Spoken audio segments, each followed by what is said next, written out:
Como falamos semana passada, nós estamos buscando viver o reino de Deus nesse ano.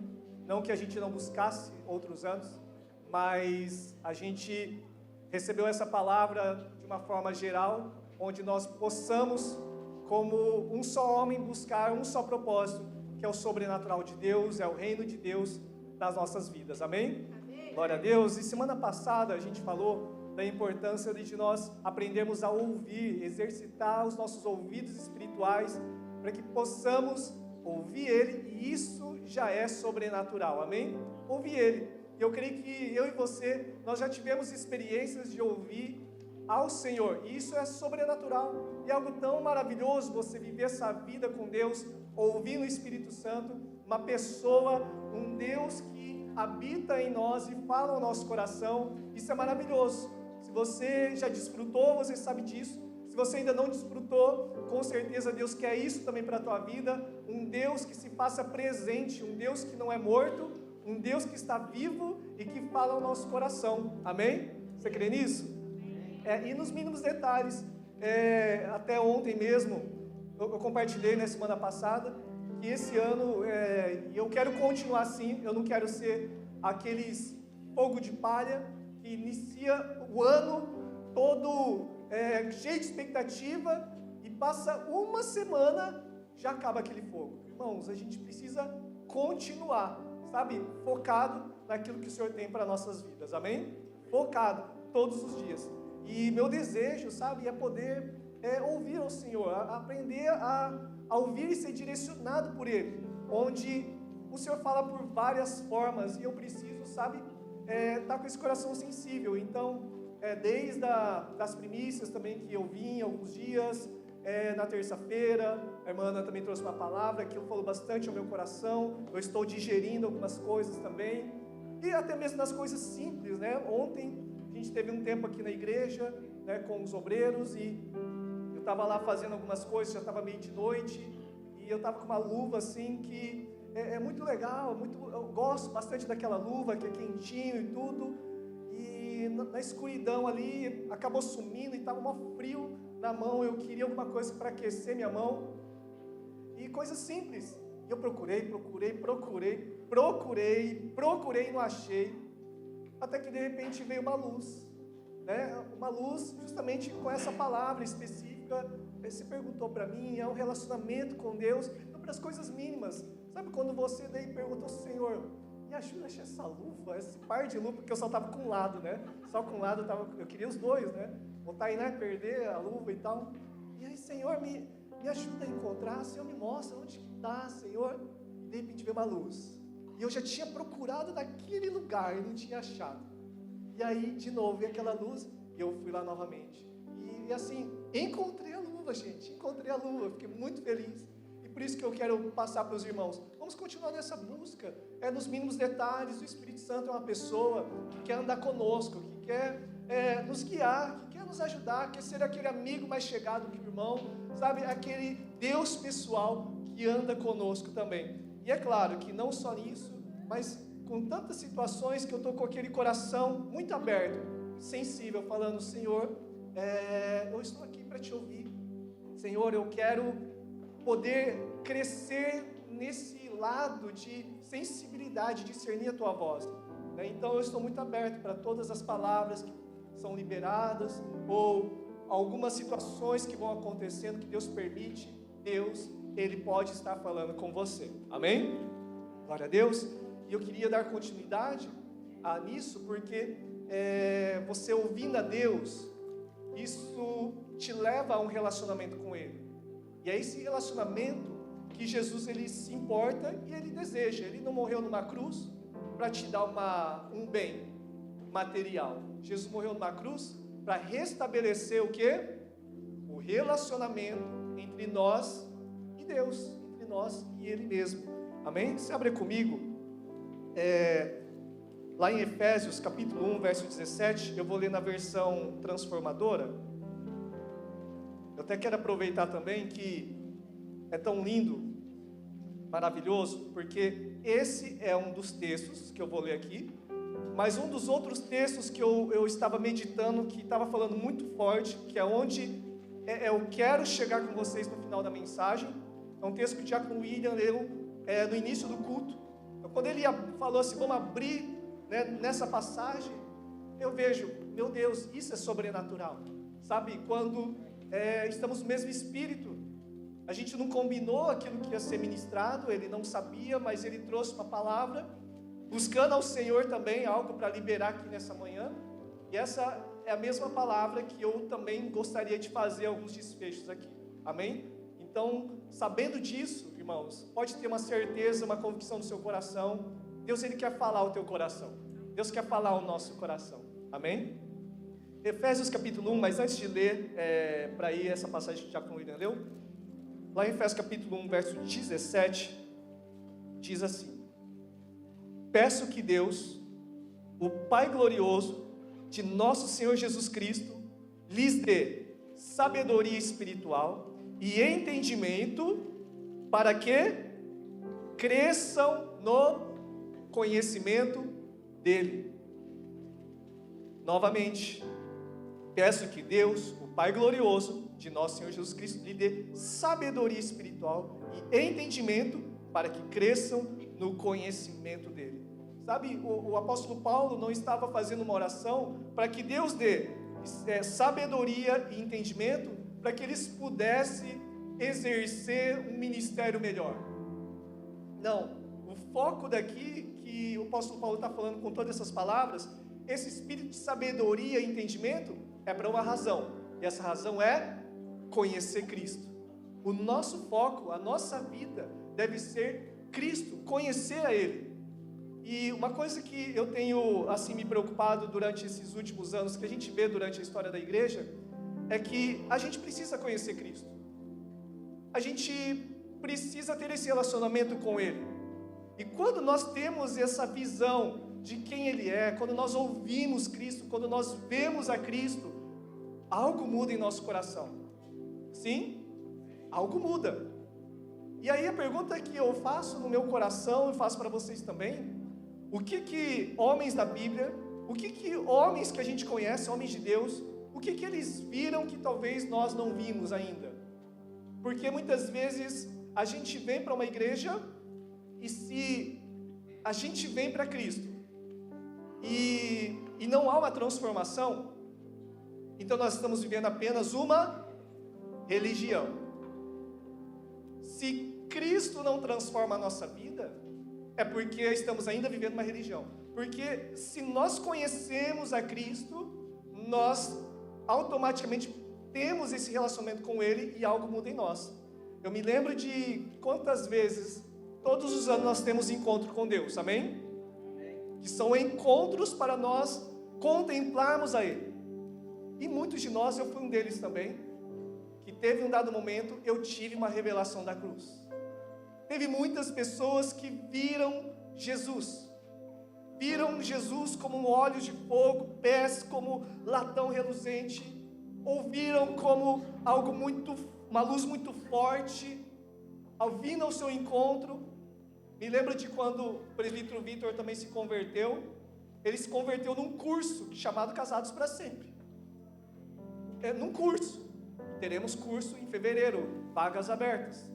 Mas ele não era cristão e quis participar de um curso, quis assim, meio à força, por causa da Tayane, né? Mais ou menos isso. Por livre e espontânea pressão. E foi na primeira semana, na segunda semana, na terceira semana. E, gente, é algo público, por isso eu posso falar aqui, né, presbítero? Então, ele não gostava de crente, ele tinha uma vida toda torta, ele tinha assim, pessoa difícil. E ele conta o testemunho dele, que teve um dado momento, que ele viu Jesus naquele lugar. Teve um dado momento, que ele teve uma visão de Cristo vindo ao encontro dele.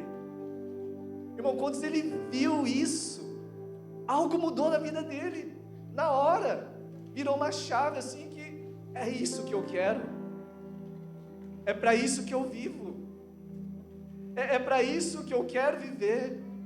Ele viu Jesus.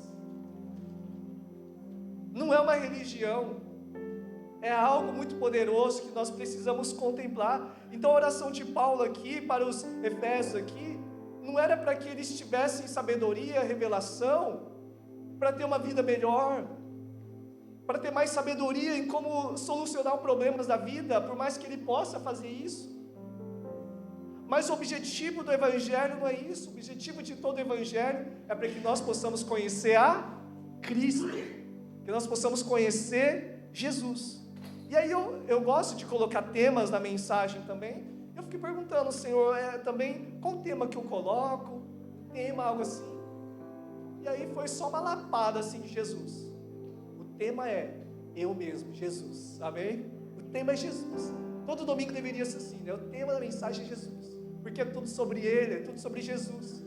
É claro que a gente coloca algumas frases, alguns temas para poder gravar o nosso coração. Como falamos há 3 domingos atrás, a Bíblia de uma página, algo para poder ficar gravado, para a gente mergulhar mais na palavra de Deus. Mas o tema da mensagem de hoje, que eu quero que simplesmente a gente foque em Jesus, porque é para isso que nós estamos aqui, é para contemplar Jesus. Nas orações aqui pela manhã, das 9h30 às 10, também foi orado bastante, Senhor, que nós possamos te contemplar nessa manhã, te contemplar, sabe? Então nós viemos aqui para ter um encontro com Jesus. E sabe, eu quero e eu desejo, é possível em nossos dias, contemplar a Jesus, conhecê-lo mais profundo, ou você está satisfeito por aquilo que você conhece de Jesus? Você está satisfeito? Ou você crê que existe algo mais profundo? Existe mais profundidade em conhecer Jesus. Existe mais intimidade em viver com Ele e desfrutar dessa vida sobrenatural que é viver com Jesus, em conhecê-lo mais, a sua pessoa, o seu coração, né? Quantas pessoas viram a Jesus? Então essa é a minha oração para essa manhã, que nós possamos contemplar. Como o diácono William leu, quero ler também novamente com vocês, Mateus capítulo 13, verso 44 ao 46. Mateus 13, verso 44 ao 46. Eu vejo que quando alguém tem uma revelação de Cristo, algo muda.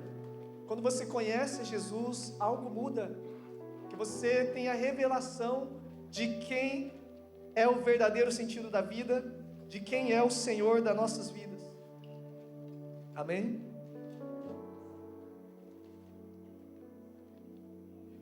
Diz a palavra de Deus: o reino dos céus é semelhante a um tesouro oculto no campo, o qual certo homem, tendo achado, escondeu. Transbordante de alegria, vai, vende tudo que tem e compra aquele campo. O reino de Deus é também semelhante a um que negocia e procura boas pérolas. E tendo achado uma pérola de grande valor, vende tudo que possui e a compra. Você vê que o nível de pessoas que encontram o reino de Deus, que encontram a Jesus, eles têm uma atitude diferenciada. Eles têm uma atitude radical.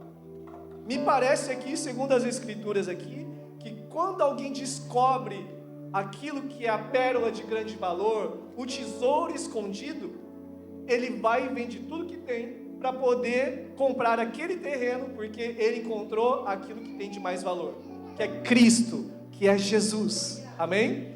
Onde a gente chega num lugar que nada mais importa a não ser Jesus. Amém? Então, esse é o verdadeiro sentido de tudo aquilo que Jesus ele quer fazer em nós. É tudo por meio de Jesus. Mas um grande problema nosso, eu gostaria de colocar essa primeira imagem aqui no projetor, porque nós fragmentamos muito a nossa vida. É a primeira, é o triângulo. Isso. Eu acredito que você já viu essa imagem aqui em algum lugar, né? Sobre essa teoria de que primeiro Deus, depois o seu cônjuge, depois os filhos, depois o trabalho e depois o ministério.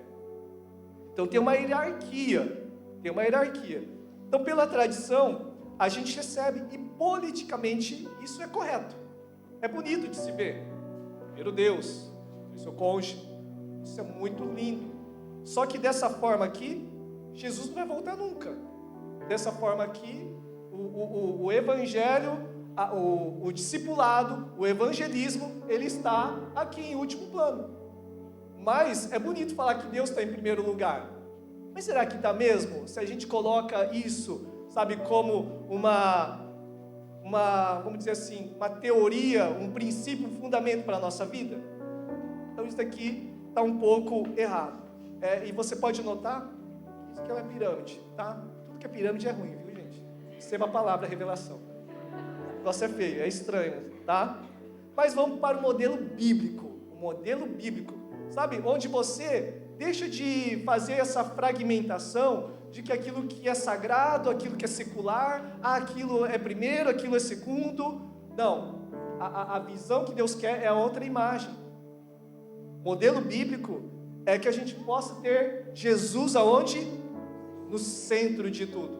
Jesus, ele deve ser o centro. Então, onde nós buscamos primeiro a Ele, o reino de Deus, e as demais coisas serão acrescentadas. Jesus é o primeiro, é o centro que tem que ser. E agora, se Jesus é o centro, automaticamente eu terei tempo de devoção com Deus. Amém? Automaticamente eu terei essa devoção diária. Se Jesus está no centro da minha vida mesmo, Ele é o meu Senhor, Ele é a pérola de maior valor, Ele é o tesouro escondido, Ele é a nossa obsessão, Ele é o nosso anseio do nosso coração, certamente Ele te dará, sabedoria para ter tempo com o seu cônjuge também. Amém? Ele te dará graça, Ele te dará um coração amoroso e perdoador para viver de forma saudável com o seu cônjuge. Você não terá um relacionamento abusivo ou sufocador, sabe? Porque Jesus está no centro. Se Jesus estiver no centro também, você vai ter tempo com seus filhos, porque o Espírito Santo também vai te guiar em você ter um tempo de qualidade com cada criança, com cada filho também, porque Jesus está no centro. Se Jesus estiver no centro também do seu coração, como tudo na sua vida, automaticamente no seu trabalho será uma bênção. Você será uma boa testemunha ali. Você, será abençoado no seu trabalho. Se Jesus estiver no centro, você não vai ficar mandando mensagem pro Tantocha, mentindo que você não vai porque você está doente. Se Jesus estiver no centro, o nome de Jesus vai ser glorificado como um funcionário exemplar, ou como um chachô exemplar, como uma empresa exemplar. Amém? Se Jesus estiver no centro também da nossa vida, o ministério também, você vai ter sabedoria para lidar com o ministério, em saber que é necessário também, um grande lema que a Keila carrega, que faz parte também de nós, é que a gente não pode negligenciar a família por causa da obra, por causa do ministério. Muito bonito. Mas também a gente não pode negligenciar a obra por causa da família. Então está vendo que precisamos ter um equilíbrio? Então porque se a gente coloca aquela hierarquia, aquela pirâmide, a obra e o ministério vai ficar em último plano. Se eu tiver tempo, eu vou servir a Deus. Se eu tiver tempo, se sobrar tempo, eu vou fazer aquilo outro para o Senhor. Não, mas se Jesus estiver no centro, Deus nos dará sabedoria e todas as coisas serão acrescentadas. Uma vida saudável, espiritualmente falando, emocionalmente falando, fisicamente falando, Deus nos dará essa sabedoria. Amém? Você crê nisso? Amém? Então, você vê que nessa imagem aqui, há um equilíbrio. Há um equilíbrio. E uma vida, saudável, ela é uma vida equilibrada. Ela não é extremos. Agora é só isso, agora é só família. Se esquece de outros pontos da sua vida. Não, agora é só jejum. Se esquece que também precisa sentar à mesa com sua família para poder comer também. Amém? Então, extremos, tudo que é extremo é perigoso. Você pode repetir comigo? Tudo que é extremo é perigoso. Quando Jesus está no centro, há então esse equilíbrio. Amém? Há esse equilíbrio. Então não tem problema em a gente correr. O problema está nessa falta de equilíbrio. Você pode ver um avião ele decola, mas porque ele tem duas asas. Se ele tivesse desequilíbrio, o negócio ia dar ruim. Então o problema não é a gente querer correr, a gente querer voar alto, o problema está na falta de equilíbrio. Agora, se Jesus estiver no centro, então nós poderemos correr, poderemos voar mais alto naquilo que o Senhor tem para nossas vidas, amém? Então Jesus, Ele é o centro de tudo da nossa vida, amém? Agora eu anotei aqui algumas passagens, porque tudo na Bíblia, desde o Gênesis ao Apocalipse, tudo aponta para quem? Jesus. Me parece que alguns homens viram, alguns homens ouviram, ao ponto que eles tiveram atitudes que mudaram. Eles não viviam uma religião, eles viviam Cristo. Eles viviam Jesus na vida deles. Amém? Uma passagem muito conhecida, Isaías 53, verso 1 ao 7. Isaías 53, verso 1 ao 7. O profeta Isaías, ele viu algo. Ele viu, contemplou a Jesus. E que fez dele ser esse profeta que estava pronto também para morrer pelo nome de Cristo. Pelo nome de Deus, sim. Mas o Senhor e Deus, e Jesus, Espírito Santo, é uma pessoa só. Amém? Glória a Deus. E diz a palavra de Deus, Isaías 53, verso 1 ao 7. Quem creu em nossa pregação, e a quem foi revelado o braço do Senhor, porque foi subindo como renovo perante Ele, e como uma raiz de uma terra seca. Ele não tinha aparência nem formosura. Olhámo-lo, mas nenhuma beleza havia que nos agradasse. Era desprezado, mais rejeitado entre os homens de dores, e que sabe o que é padecer, e como um de quem os homens escondem o rosto, era desprezado, e dele não fizemos caso. Certamente, Ele tomou sobre si as nossas enfermidades, as nossas dores levou sobre si, e nós o reputávamos por aflito, ferido de Deus e oprimido. Mas Ele foi traspassado pelas nossas transgressões, e moído pelas nossas iniquidades. O castigo que nos traz a paz estava sobre Ele, e pelas suas pisaduras fomos sarados. Todos nós andávamos desgarrados como ovelhas, cada um se desviava pelo caminho, mas o Senhor fez cair sobre Ele a iniquidade de todos nós. Ele foi oprimido e humilhado, mas não abriu a boca. Como cordeiro foi levado ao matadouro, e como ovelha muda perante aos seus tosqueadores, Ele não abriu a boca. Isaías, ele contemplou um Jesus, talvez diferente de outros Jesus que ouvimos por aí. Ele viu um Jesus que muitos de nós não queremos ver esse Jesus. Sim, nós chegaremos lá, Jesus também ele foi ressurreto. Mas quando nós contemplamos Jesus, quando nós entendemos e vemos a Ele, quando nós contemplamos o sacrifício dele, Ele sangrou até a última gota de sangue, não tinha mais o que sangrar. E foi por nós, foi por você, foi por mim. E a que nível mexe com o nosso coração? Até que ponto isso mexe com o nosso coração? Talvez nós não queremos olhar isso, olhar Jesus assim, que a gente sabe muito bem que nós também deveremos morrer a morte que Ele morreu. Porque se nós vemos esse Jesus que morreu daquela forma, automaticamente isso pesa para o nosso estilo de vida hoje.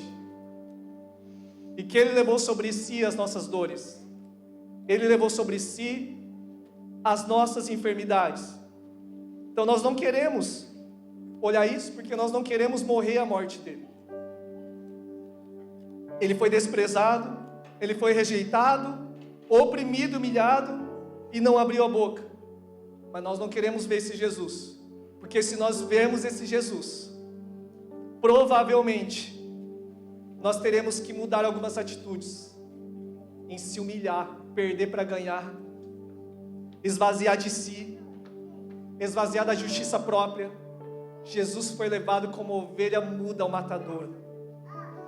Esse Jesus que Isaías viu, é esse Jesus que muitos de nós não queremos ver, porque se nós contemplarmos Jesus dessa forma, nós vamos precisar descer para subir, nós vamos precisar se humilhar, nós vamos precisar morrer a morte dele. Ele levou sobre si também as nossas dores e as nossas enfermidades. Nós não queremos ver esse Jesus, porque talvez se nós vemos esse Jesus, provavelmente nós teremos que tomar a dor do nosso irmão. Nós talvez teremos que nos ter empatia com aquele irmão que talvez a gente julga é um pecador. Mas Jesus morreu por ele também, e nós devemos amá-lo também. Amém? Quantos estão comigo até aqui? Amém. Então, Jesus, quando nós entendemos que Jesus é o centro de tudo, e a gente precisa ver Ele de uma forma completa, conhecê-lo de forma real, então nós não teremos Ele como um meio para alcançar algo. Nós não teremos Jesus como um meio para satisfazer os meus desejos. Nós simplesmente teremos e queremos buscar Jesus porque Ele é o fim, Ele é o começo e o fim. Ele é o alfa e o ômega. Ele é a nossa razão de existência. Ele é um fim, Ele é um meio para um fim próprio. Deus é isso na nossa vida, amém? Então nós precisamos ter essa mentalidade. Eu até estava lendo, algo lá que uma missionária, ela tinha postado lá, e ela estava perguntando para o Senhor: Senhor, por que tanta provação? Por que tantas lutas que eu estou passando? E essa missionária, então, ela ouviu de Deus. Ela ouviu uma voz dizendo assim: é porque é dessa forma que eu trato meus amigos. Ele permite acontecer algumas situações. Porque se Ele morreu, por que nós não podemos morrer também? Porque se Jesus morreu, sofreu, por que nós não podemos sofrer também? E por meio do sofrimento, nós elevamos o nível de amor, de profundidade. Não que nós somos e temos que procurar o sofrimento, não. Mas Deus permite certo tipo de sofrimento. E até essa missionária, então, ela responde para Jesus dizendo: é por isso que o Senhor tem poucos amigos. É por isso que o Senhor tem poucos amigos. Porque amigos são aqueles que sofrem juntos.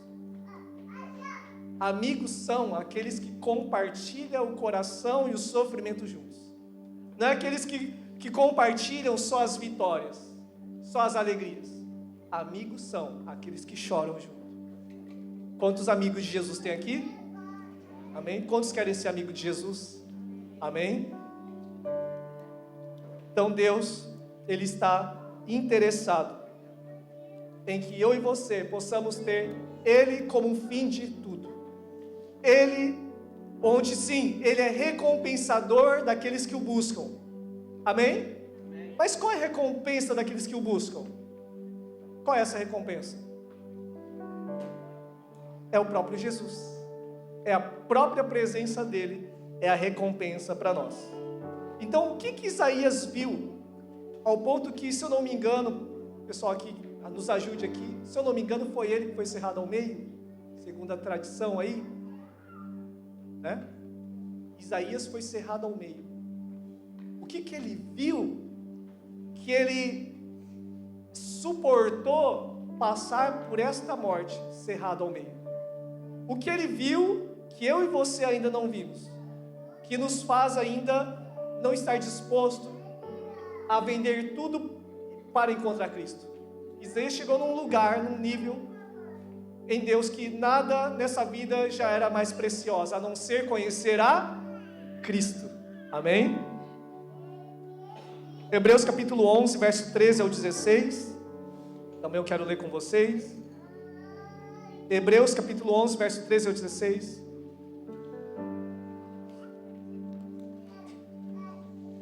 Hebreus 11, 13 ao 16.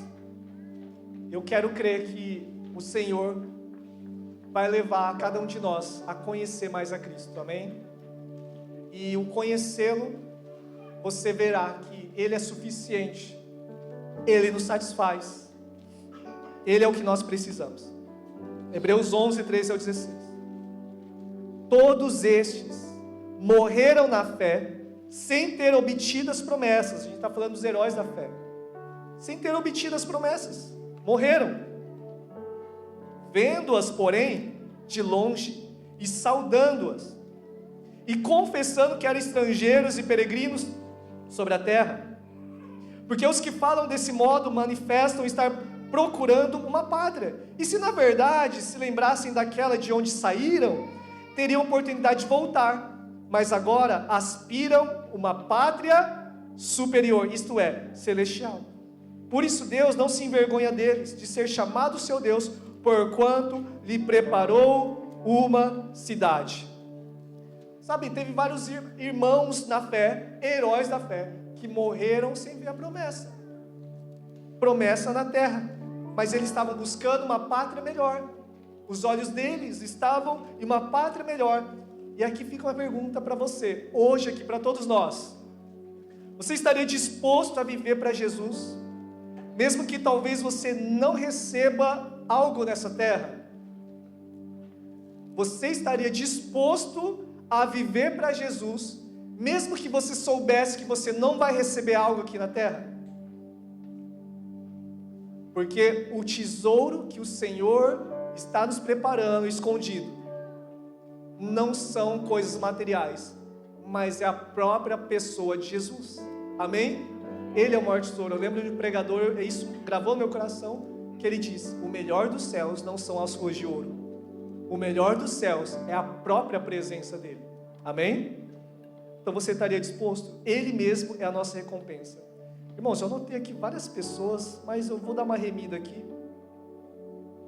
Moisés foi outro aqui, que ele disse assim, em Êxodo 33, Senhor, se a tua presença não for comigo, não me faça sair desse lugar.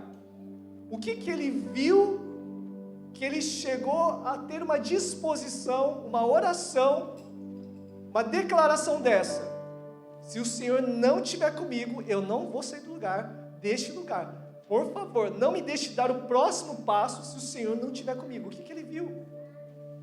O que ele viu que eu e você ainda não viu? Que a gente não procura a orientação dele, a gente já quer resolver com o nosso próprio braço as coisas. A gente não fala como Moisés disse: Senhor, se o Senhor não for comigo nessa causa, nessa situação, nessa decisão, nesse próximo passo, nesse novo ciclo, Senhor, não me permita. Vou ficar aqui nesse ciclo até o Senhor me confirmar. Mas me parece que em Êxodo 33, verso 9 ao 11, diz assim que uma vez dentro, Moisés da tenda, descia a coluna de nuvem e punha-se à porta da tenda, e o Senhor falava com Moisés. Todo o povo via a coluna de nuvem que se detinha à porta da tenda, todo o povo se levantava, e cada uma porta da sua tenda adorava ao Senhor. Falava o Senhor a Moisés, face a face, como qualquer fala a seu amigo. O que será que Moisés ele via ali naquele tempo com Deus, onde Deus falava face a face? Ao ponto que você vê uma disposição de Moisés. Você vê como é importante uma revelação de Cristo, uma revelação de Deus, faz com que a atitude da nossa vida mude. Então, às vezes a gente tem ouvido um evangelho que está preocupado muito em atitudes que você precisa ter, sem antes entender que primeiro é o reino de Deus, as coisas serão acrescentadas. Primeiro é um relacionamento com Deus e outras coisas vão ser direcionadas. Então, primeiro é conhecer a Deus, conhecer a Cristo. O que será que ele viu? Eu fico me perguntando, o que será que ele viu que trouxe esse sentimento, essa satisfação? O que ele viu que nós não vimos? O que Davi também ele viu, que lá em Salmo 27, verso 4, ele disse assim: uma coisa, não duas, uma coisa peço ao Senhor e a buscarei. O quê? Que eu possa visitar. Que eu possa tirar uma férias. Não. Para que eu possa morar, habitar na casa do Senhor todos os dias da minha vida, para Salmo 27:4, para contemplar a formosura do Senhor e aprender no seu templo. O que Davi viu que nós não vimos ainda? Uma satisfação, é um prazer, uma coisa, não é duas, é uma coisa, que eu possa morar. Ele continua em outro Salmo, 132, verso 4 ao 5, ele também fala: não darei sono aos meus olhos, nem repouso às minhas pálpebras, enquanto não achar lugar para o Senhor, uma morada para o poderoso de Jacó. O que ele viu? Que ele está disposto então a renunciar seu descanso, até que ele encontre um lugar para o Senhor. Irmãos, é muito forte, é muito profundo. Que lugar que eles chegaram? O que eles viram que nós ainda não vimos? Porque se a gente ainda vive uma vida, vindo aos domingos, indo para umas células, se não há uma transformação, estamos vivendo uma religião. Porque todos aqueles que viram a Jesus, que viram a Deus, algo mudou. Amém? Algo gera o nosso coração. Outro salmista também, lá em Salmo 84, verso 10, diz assim: porque vale mais um dia nos teus átrios, na tua presença, do que 1000 em outro lugar. Preferiria estar à porta da casa do meu Deus e habitar nas tendas da impiedade. Melhor um dia na tua casa do que 1000 em outro lugar. Melhor um dia na tua presença do que 1000 em outro lugar. O que ele contemplou, que trouxe tamanha satisfação, que é isso. E muitos de nós vamos tirar um momento para orar, só consegue ficar 5 minutos. Nossa alma já começa a gritar, porque ela não está satisfeita em Deus ainda. Sim, estamos atarefados, essa vida corrida de Japão, e a gente não pode ser enganado e ser tragado por esse sistema desse mundo, que faz com que eu e você seja multitarefa, que eu e você se ocupe demais e não tenha tempo para Deus, e não encontre satisfação em Deus. E a gente quer encontrar satisfação em fazer muitas coisas, e cansa, chega uma hora que cansa. Você pode perguntar para a pessoa do seu lado, ou falar para ele: isso cansa. Chega uma hora que cansa, irmãos. Por que tem muitos pastores em depressão? Por que talvez tem muitas pessoas com várias ansiedades, várias preocupações? Será que não é essa multitarefa? A gente está sendo programado para isso? É forçado a gente fazer, e a gente não tem tempo para contemplar o Senhor e encontrar satisfação em Deus, em ver a Jesus. Atos capítulo 7 também, verso 55 a 59, outro homem também, chamado Estevão, ele viu algo. Depois conta-se a história, que ele foi apedrejado até a morte. E ao ser apedrejado, e ainda ele ora falando: Senhor, eu entrego meu espírito, e também não impute este pecado sobre eles. É como Jesus, ele disse ali na cruz: Pai, perdoa-lhes porque eles não sabem o que fazem. Então Estevão teve a mesma atitude. E olha só, no verso 55, ele, estando cheio do Espírito Santo, fixando os olhos no céu, viu a glória de Deus e Jesus, que estava à direita de Deus, e disse: ele viu Jesus à direita de Deus: eis que vejo os céus abertos, e o Filho do Homem que está em pé à mão direita de Deus. Mas eles gritaram com grande voz, taparam os ouvidos e arremeteram unânimes contra ele. E foi isso que aconteceu depois que nós falamos aqui: Senhor, eu entrego meu espírito. Ele poderia ali muito bem, começou a doer, começou a receber as pedradas. Não, eu só estava brincando, eu não quero sofrer, eu não quero morrer, e eu só estava brincando, então eu quero ficar vivo. Não, ele continua afirmando a sua fé, porque ele viu a Jesus. Amém? Amém. Agora, ele não apenas ouviu a Jesus o que Isaías viu, o Jesus crucificado. agora ele vê um Cristo ressurreto. Ele contemplou um Jesus que estava de pé à direita de Deus. Em outras passagens, fala que Jesus está sentado no trono, sim, mas para receber Estevão, parece que Jesus se coloca de pé. Jesus se coloca de pé para receber esse homem. Estevão, ele viu. E eu acredito que o Senhor, ele permite algumas visões. O Senhor permitiu as Escrituras aqui para nós, para nos trazer esperança de que eu e você também, nós podemos também ver. Nós podemos chegar nesses lugares, amém? De contemplar o Senhor. E ele viu. E, irmãos, muitos de nós já tivemos visões de Deus. Quem já teve visão de Deus aqui? Amém? Muitos de nós. Aquilo mudou a nossa vida. Aquilo transformou a nossa história. Aquilo mexeu com nossos valores. Aquilo mexeu com a nossa vida. Nós entendemos, nós vimos o quão pecador nós somos, o quanto ele sofreu. E aí tem até uma canção que fala, né? Se ele deu o seu coração, por que eu não posso dar o meu? Se ele deu a sua vida, por que eu não daria a minha? Tudo muda, porque eu contemplei um Jesus, não um Jesus europeu, bonitinho, com barba, veste branca. Não, eu contemplei um Jesus real. Isso mudou a nossa vida, isso encheu o nosso coração, isso trouxe satisfação na nossa vida. É esse Jesus que nós precisamos contemplar nessa manhã, irmãos. É 11h30 ainda, já estou finalizando, a gente tem meia hora para buscar a face do Senhor aqui. Amém? Estão com anseio? Contemplar a face do Senhor.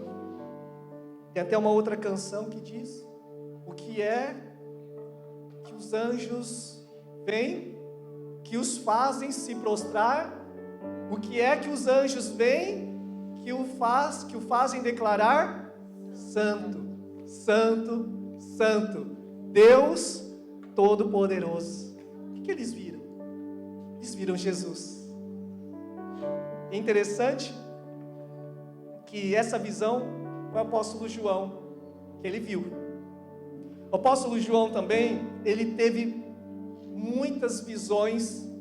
Primeiro, porque ele foi uma testemunha ocular. Ele andou com Jesus. Ele viu a Jesus. Foi João que declarou as últimas palavras de Jesus na sua oração sacerdotal lá em João 17. Quanta profundidade naquela oração. João já estava recebendo. A vida de João nunca mais foi a mesma. Quando ele começou a ver a Jesus em suas últimas palavras. E olha, não parou por aí. Jesus também estava na última ceia. Quando Jesus já estava falando da morte, que ele deveria morrer, João estava contemplando tudo aquilo, sentando à mesa com os 12 discípulos, sentando à mesa com Jesus. E é claro que o próprio João, ele ao mesmo tempo se declara que ele era o discípulo amado do Senhor, mais amado, se reclinava ao peito de Jesus. Ele contemplou um Jesus. E olha, Mateus 26, 36 ao 38 também fala que João também estava ali no meio, com Jesus ali no Getsemane, quando ele estava suando gotas de sangue, gemendo por aquilo que ele haveria de passar. João, ele viu tudo isso. João viu Judas chegando, beijando na sua face e traindo o seu mestre. João, ele vê tudo isso. E lá em João 18, verso 15 ao 16 também, João também, ele contempla, ele acompanha o mestre após a prisão, ele assiste o julgamento de Cristo. Mas eu quero ler com vocês em João 19, verso 23. Porque diante de todos os apóstolos que estavam ali, todos fugiram quando Jesus estava sendo crucificado. Mas quem estava ali? João, ele viu Jesus crucificado. E ele deixa registrado para nós em João capítulo 19, verso 23 ao 27. Só João viu isso. Depois que os soldados crucificaram Jesus, repartiram suas roupas em 4 partes, uma para cada um deles. João está descrevendo. Também pegaram sua túnica, mas ela era sem costura e tecida numa única peça de alto a baixo. Por isso disseram, em vez de rasgá-la, vamos tirar sorte para ver quem ficará com ela. Isso cumpriu as escrituras que dizem, repartiram-me as roupas entre si e lançaram sorte por minha veste, e foi o que fizeram. Verso 25. Perto da cruz estavam a mãe de Jesus, a irmã dela, Maria, esposa de Clopas, e Maria Madalena. Verso 28. E quando Jesus viu sua mãe ali, ao lado do discípulo a quem ele amava, disse-lhe, mulher, este é seu filho. E ao discípulo disse, essa é sua mãe. Daquele momento em diante, o discípulo a recebeu em sua casa. E se nós continuarmos lendo aqui, nós vemos a morte que Jesus ele teve. Então, a gente teve uma pregação uma vez que a gente fez um estudo da biografia do apóstolo João. Lá atrás, ele tinha um apelido. Qual era o apelido dele?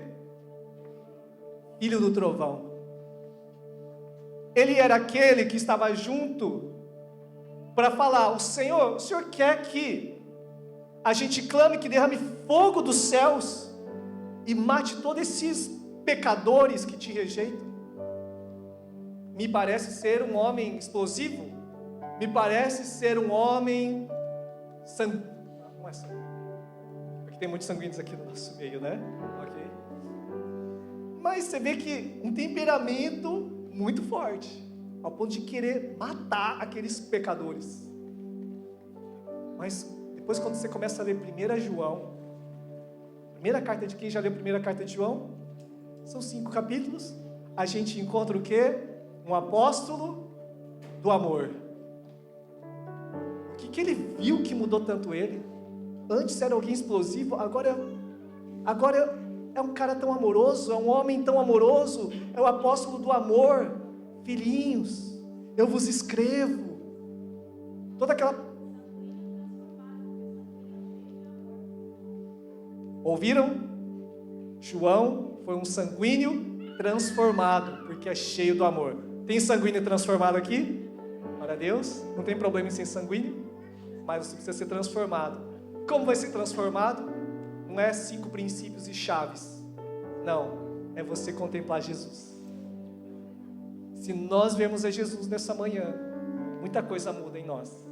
E foi isso que aconteceu com João. Ele foi transformado, ele viu isso que é o verdadeiro amor. Fique imaginando, tem ali o filme da Paixão de Cristo, onde ali João, ele quando vai levantando a cruz, isso é só um fio, que já mexe conosco. Na cena aparece João olhando de cima para baixo, assim, ó. Jesus ali na cruz, crucificado. Ele viu aquilo. Ele foi o único que viu aquilo. Ele viu tudo aquilo que ele estava sofrendo ali. E ele foi um homem que chegou num estado como foi lido no início. Nada mais importa. Eu posso ser ilhado, isolado, eu posso ser preso, eu posso até ser lançado numa como é que fala? Bacia, um caldeirão de óleo quente, que segundo aí a tradição fala, que ele foi lançado e ainda sobreviveu, não morreu. Não tem problema, o que eu há de passar, porque nada nessa vida mais importa a não ser Jesus. Porque João, ele viu a Jesus crucificado, ele contemplou tudo isso que mudou a história dele, mas também Jesus. João, ele viu, isso eu quero finalizar lendo com vocês. João, ele também viu, Apocalipse capítulo 4. Ele viu algo maravilhoso. Ele viu um Jesus diferente aqui. Ele viu um Jesus diferente.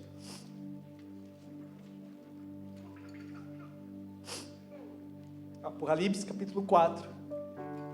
Quero ler com vocês esse capítulo inteiro. É 11 versículos. E a gente vai finalizar.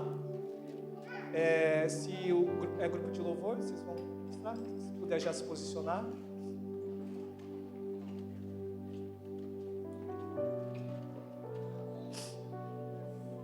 É isso que eu quero ver nessa manhã.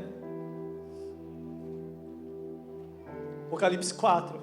Existe mais profundidade em Deus, que diz assim: então, quando olhei, vi uma porta aberta no céu, e a mesma voz que eu tinha ouvido antes falou comigo como um toque de trombeta. A voz disse: suba para cá, e eu lhe mostrarei o que acontecerá depois dessas coisas.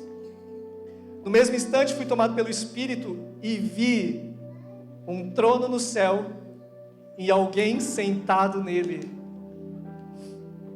Aleluia. Aquele que estava sentado no trono brilhava como pedras preciosas, como jaspe e sardônio. Um arco-íris com brilho semelhante ao da esmeralda circundava seu trono. Ao redor do trono havia 24 tronos, dos quais estavam sentados 24 anciãos. Estavam todos vestidos de branco e usando coroas de ouro na cabeça.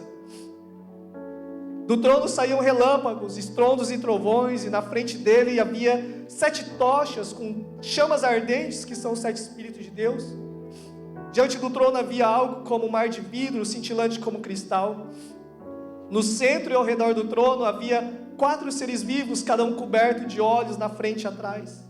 O primeiro dele era semelhante a um leão, o segundo semelhante a um boi, o terceiro tinha rosto de homem, e o quarto era como uma águia em voo. Cada um dos seres vivos tinham 6 asas, inteiramente cobertas de olhos, por dentro e por fora. Dia e noite repetem sem parar: Santo, Santo, Santo é o Senhor Deus, o Todo-Poderoso, que era, que é, que ainda virá.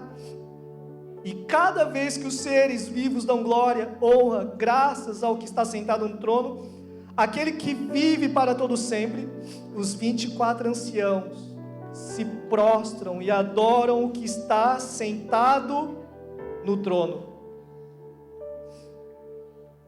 Aquele que vive para todo sempre. Colocam suas coroas diante do trono e dizem: essa cena é linda, irmãos. A Bíblia fala, tem um estudo também, a Bíblia fala que Ele nos dará coroas. 3 coroas o Senhor nos dará, não me lembro quais coroas que Ele nos dará, que fala como se fosse uma recompensa, uma autoridade por aquilo que você venceu, uma coroa. Mas o que me chama muita atenção, e o Senhor vai nos honrar nos dando coroa, glória a Deus por isso. E a gente quer ser honrado, a gente busca ser honrado. E glória a Deus, você foi honrado. A Bíblia fala aqui que nós seremos honrados naquele dia, recebendo coroas. Mas só que diante do trono, diante dessa contemplação, nós iremos declarar também: eu não sou digno de honra. Essa coroa, obrigado, o Senhor me deu, mas sabe o que eu faço? Vou fazer como os 24 anciãos. Eu tiro essa coroa, não a mim, não a nós, mas eu deposito aos seus pés, porque Tu és digno, ó Senhor nosso Deus, de receber glória, honra e poder, pois criastes todas as coisas e elas existem, porque as criastes segundo a Tua vontade. Capítulo 5, verso 13 também. Depois ouvi todas as criaturas, ou melhor, verso 12, cantavam com forte voz: digno é o Cordeiro que foi sacrificado de receber poder, riqueza, sabedoria, força, honra, glória e poder, e depois ouvi todas as criaturas do céu, na terra, debaixo da terra e no mar, cantarem: louvor e honra, glória e poder pertence àquele que está sentado no trono e ao Cordeiro para todo sempre. E os 4 seres vivos disseram: amém. E os 24 anciãos se prostraram e adoraram. Eles viram Cristo ressurreto. Você tem desejo de ver? O louvor que a gente cantou no início também foi maravilhoso. Ao único que é digno de receber, as minhas mãos eu quero levantar, inclusive se quiser também sentir. E depois, quando nós começamos a cantar a honra, a glória, a força, eu esqueci a letra depois, mas o poder para Ele, sabe, isso começa a encher nosso coração, porque é isso que nós nascemos para viver. Há uma gratidão e de verdade, o Culto de Louvor está de parabéns aqui. Naquele momento, irmãos, eu senti, a gente poderia ficar horas declarando aquilo. Meu coração é uma presença tão maravilhosa que poderia ficar horas declarando a honra, a glória ao Senhor para todos sempre. E eu estava ali já quase acessando o Santo dos Santos. Eu acessei.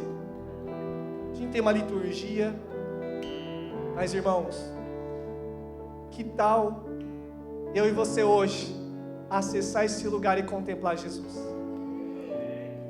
Para que a gente seja como aquele homem que encontrou o tesouro escondido, que encontrou a pérola de maior valor, e eles foram dispostos a vender tudo para poder adquirir esta pérola, esse tesouro. Amém? Se coloque em pé. Eu queria tirar esses momentos aqui. Não vai ser uma imposição de mãos sobre a tua vida que vai abrir seus olhos, mas a minha oração é: sim, abre os nossos olhos para te ver. Eu quero te ver.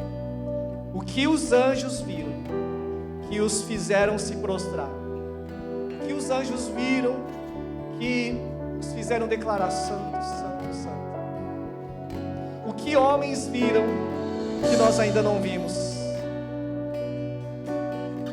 Então vamos, igreja, esse é o seu momento.